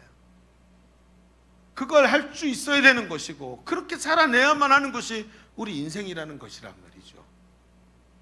여러분, 제 교수님 얘기를 들어보십시오. 제 은사님 얘기를 들어보세요. 그분이 암으로 인해서 상실되기 시작하는데 몸이 예전 같지 않아요. 하루를 사는데, 이제 수술을 끝나고 암을 치료했는데 하루를 사는데 예전에 비해서 절반치라고 오후가 딱 되면 벌써 하루를 다 산 거, 더 이상 살 힘이 없어. 아, 내가 이제 반쪽짜리가 됐구나. 기능이 상실돼서 어떤 기능은 완전히 사라져 버렸어요. 이제 너무 후회가 되는 거예요. 아, 이게 인생이 아직 60도 안 됐는데 이러고 있어야 되나, 이런 생각이 들지 않겠어요? 그런데 그걸 보내주는 거예요. 보내주면서 그 빈자리를, 상실감 때문에 그 죽은 강아지의 유골함을 끌어안고 있듯이 그렇게 살아서는 안 되는 거예요. 거기를 뭘로 채워요? 하나님의 영광으로 채우는 사람이 됩니다. 담대하게 살아낼 수 있고, 여러분 앞에 나와서 간증하는 우리 형제 자매들처럼 담대하게 하나님 앞에서 사명 가지고 영광스러운 하나님의 일꾼으로 살아낼 수, 평생을 살아내면서도 그렇게 달려갈 수 있어야 되는 거예요. 제가 양육했던 어떤 집사님 한 분이, 여집사님이 이렇게 말해요. 목사님, 저는요 제 평생에 저는 할 일 없는 사람이 되지 않을 겁니다. 왜요? 그랬더니 저는요 나중에 나이가 들면 요양원 가서도 행복 모임을 할 거예요. 할 수만 있으면 중환자실에 들어가서도 질질 끄고 갖고 예수 믿으세요 하고, 그러고 주님 나라 갈 거예요. 그렇게 얘기를 하더라고요. 자신의 상실에 대해서 이미 계획이 다 세워져 있어요. 여러분, 노후 준비가 뭔지 아세요? 여러분, 보험 집어넣어가지고 연금 나오게 하는 게 노후가 준비가 아니에요. 이제는 그 상실을 하나님의 영광으로 메꿀 수 있고, 오히려 그 고난이 영광이 되도록 만들 수 있는 사람이 진짜 노후 준비가 된 사람인 거예요.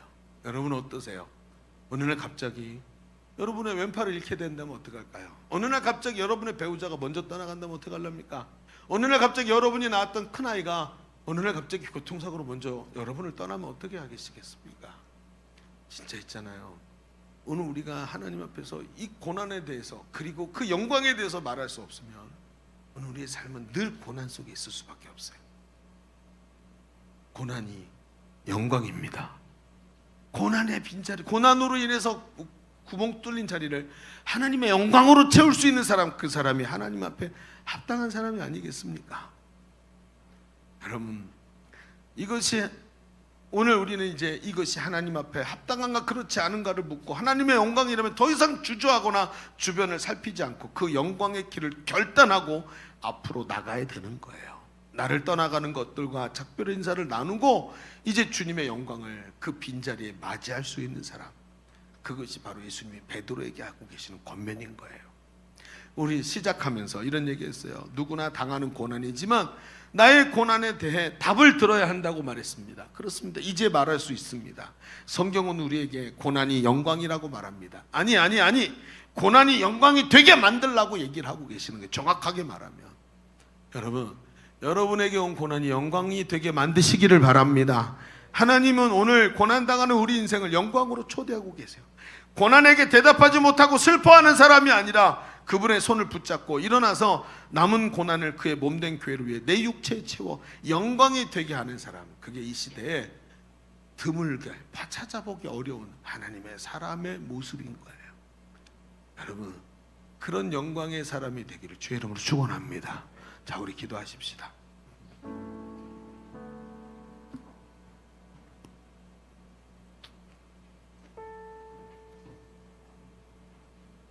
청년들이라 이 말씀을 얼마나 받아들일 수 있을까 좀 고민했어요. 그러나 여러분 아시죠? 우리 시대 젊은이들은 이제 대출도 금지당했어요. 여러분의 인생에 뭐가 있다고 생각하십니까? 대출도 금지당하는 이 시대를 우리가 살아요 지금. 여러분,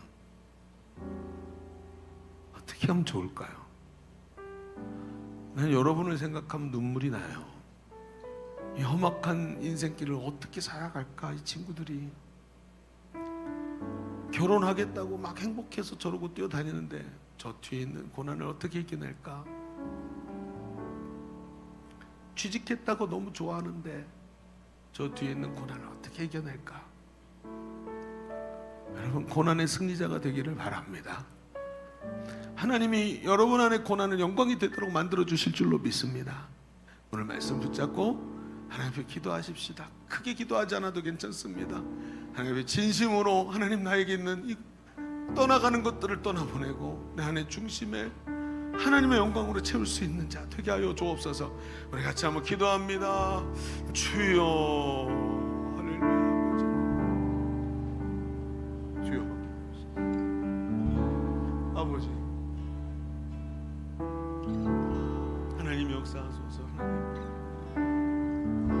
아버지,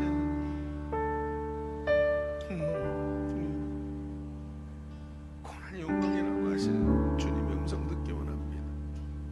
주 역사하여 주옵소서. 그럼 오른손을 가슴에 얹으십시다. 하나님, 빈자리에 하나님의 영광으로 채워지게 하소서. 주님 앞에 쓰임받는 기쁨, 하나님 나라의 아버지의 소망을 가진 주님의 영광이 내 안에 가득 차게 하여 주옵소서. 하나님, 베드로에게 말씀하신 것처럼 영광의 관점으로 고난을 바라보게 하여 주시옵시고, 자기 부인과 대가 지불의 자리에서 영광을 확보하게 하여 주시옵시고, 우리의 인생에 깨달음을 가지고 오늘도 빈자리를 하나님의 영광으로 채우며 달려가는 나의 삶이 되게 하여 주옵소서. 우리 다시 한번 주님 외치고 기도합니다. 주여,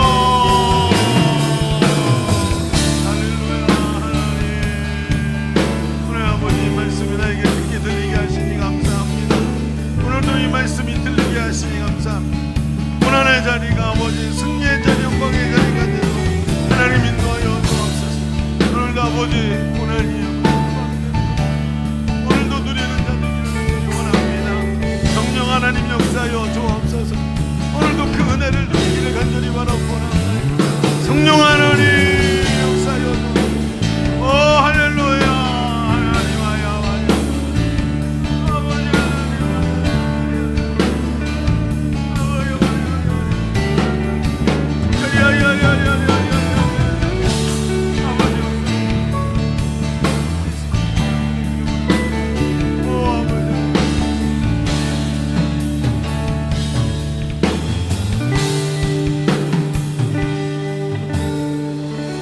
하나님, 오늘도 우리를 부르신 이 자리, 고난이 영광이 되게 하시는 하나님의 은혜가 우리 가운데 있는 줄로 믿습니다. 고난을 지나서 영광이 오는 것이 아니라 오늘 내가 당하는 고난이 오히려 능력이 되고 영광이 되게 하시는 하나님, 그 영광이 오늘 우리 가운데 있게 하여 주옵소서. 세상의 연민 갖고 살아가는 자 아니라 오직 하나님의 영광을 바라보며 오늘도 주님 앞에 서는 사람, 고난이 영광이 되게 만드는 사람 되게 하여 주옵소서. 감사드리며 예수님의 이름으로 기도하옵나이다. 아멘. 우리 하나님께 영광 올려드립니다. 찬양하면서 예물 드립시다.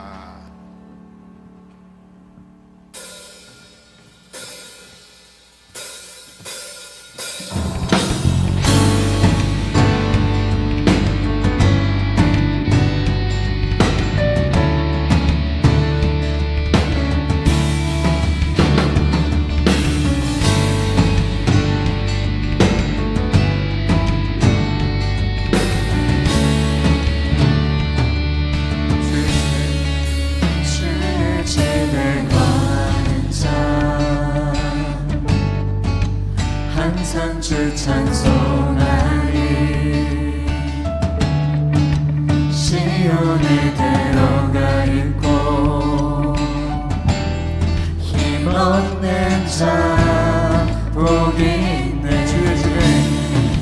주의 집에 거하는 자 항상 주 찬송하리.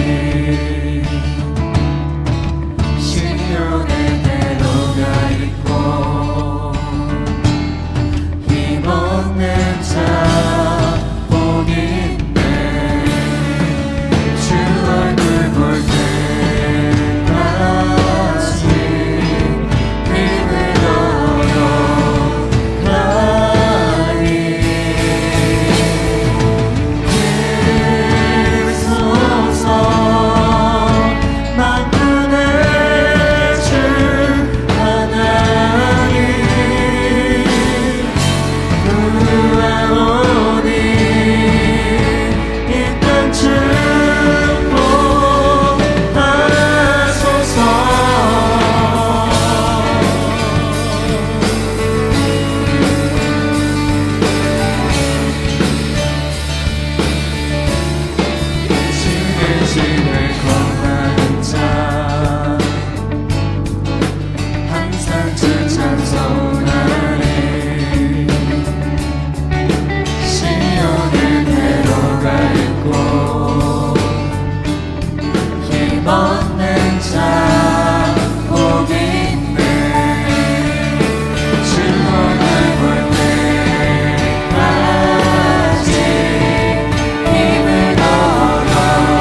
you are holy, for you are holy, For you are holy.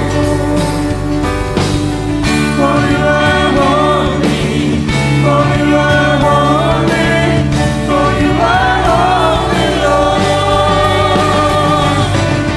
For you are holy, for you are holy, for you are holy, Lord. 주소서 만군의 주 하나님, 그라오니 인간 축복하소서. 주소서 만군의 주 하나님, 그라오니 인간 축복하소서. 모든 영광 주님께 올려드립니다. 할렐루야.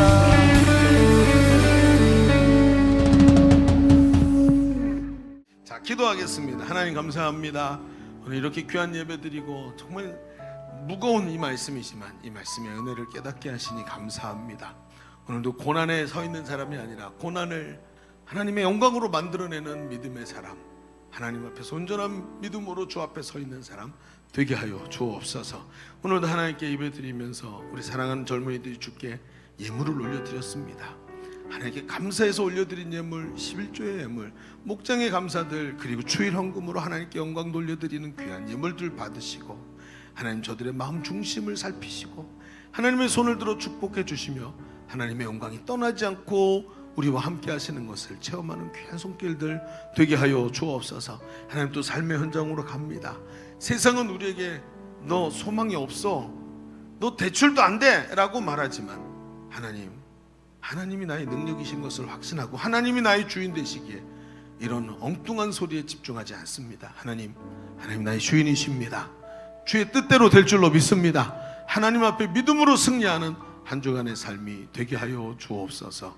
감사드리며 이제는 우리 주 예수 그리스도의 은혜와 아버지 하나님의 지극하시고 만극하심과 성령님의 오늘도 내주하시고 교통하시고 우리 가운데 함께 하시는 은혜가 오늘 모여 예배하는 모든 사랑하는 주의 자녀들 머리 위에, 저들의 삶과 미래 위에, 주님의 몸된 교회 위에, 열방의 선교사들을 위해 이제로부터 영원토록 함께 계실지어다.